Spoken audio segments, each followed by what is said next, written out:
সমস্ত কর্মসূচি স্থগিত করল রাজ্য বিজেপি। সেনাকে অভিনন্দন জানিয়ে বিধানসভা ভিত্তিক মিছিল আপাতত বন্ধ করা হলো তাদের পক্ষ থেকে, আপনাদের জানিয়ে রাখি। এবং দলের পক্ষ থেকে কিন্তু ইতিমধ্যে এই বিষয়টি জানানো হয়েছে, আপনাদের জানাবো।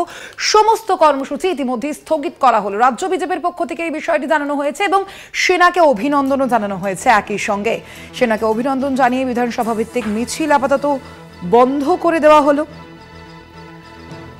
এ বিষয়ে বিস্তারিত জানবো। আমাদের সঙ্গে এই মুহূর্তে নিউজরুম থেকে রয়েছেন বিশেষ প্রতিনিধি অঞ্জন রায়। অঞ্জন দা, এই বিষয়ে দলের পক্ষ থেকে, বিজেপির পক্ষ থেকে ঠিক কি জানানো হয়েছে, কি স্পষ্ট করা হয়েছে জানবো। দেখো, রাজ্য বিজেপির সিদ্ধান্ত ছিল যে আগামী 13 তারিখ সমস্ত বিধানসভা ভিত্তিক সেনাকে অভিনন্দন জানিয়ে মিছিল করা হবে এবং মুর্শিদাবাদের একটা কর্মসূচি ছিল, কলকাতা থেকে বাইক মিছিল যাবে মুর্শিদাবাদ পর্যন্ত। 14 এবং 15 তারিখ এই কর্মসূচি ছিল। আপাতত জানা গেছে যে রোববার রাতে দলীয় গ্রুপে জানিয়ে দেওয়া হয়েছে যে আপাতত সমস্ত কর্মসূচি বন্ধ রাখা হলো। এই কর্মসূচিগুলো পরে হবে, এখন হবে না, পরে হবে। আমরা যতদূর জানতে পেরেছি বা যোগাযোগ করে জানতে পেরেছি, এর কারণ হিসাবে বলা হচ্ছে সরকারিভাবে যে এখনও যুদ্ধ শেষ হলেও যুদ্ধের পরিবেশ, সেখানে দাঁড়িয়ে এখন এই ধরনের রাজনৈতিক কর্মসূচি নেওয়াটা মানুষ ভালোভাবে নেবে না, এটা মনে করছেন বিজেপির নেতৃত্ব, রাজ্য নেতৃত্ব। তাই এটাকে নিয়ে রাজনীতির পরিবেশে না গিয়ে এটাকে আপাতত বন্ধ করে পরে এই কর্মসূচি রাখা হয়েছে। কিন্তু অন্য রকম একটা খবর পাওয়া যাচ্ছে, রাজ্য স্তরের বিজেপির পুরনো নেতারা কিন্তু এই যুদ্ধ বন্ধের প্রেক্ষাপটে দাঁড়িয়ে বিজেপির ভূমিকা কি হবে সেটা দল কেন পরিষ্কার করছে না, এই নিয়ে তারা সরব হয়েছেন দলের মধ্যে। অর্থাৎ যুদ্ধ বন্ধ হলো, যুদ্ধতে আমরা কি পেলাম? তারা প্রশ্ন তুলছেন যে পায়েলগ্রামের যারা জঙ্গি তারা কি ধরা পড়েছে? ধরা পড়েনি।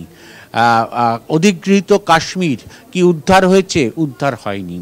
এরই মধ্যে দাঁড়িয়ে হঠাৎ করে আমেরিকার হস্তক্ষেপে যুদ্ধটা বন্ধ হয়ে গেল। মানুষের কাছে কি বলবে বিজেপির কর্মীরা?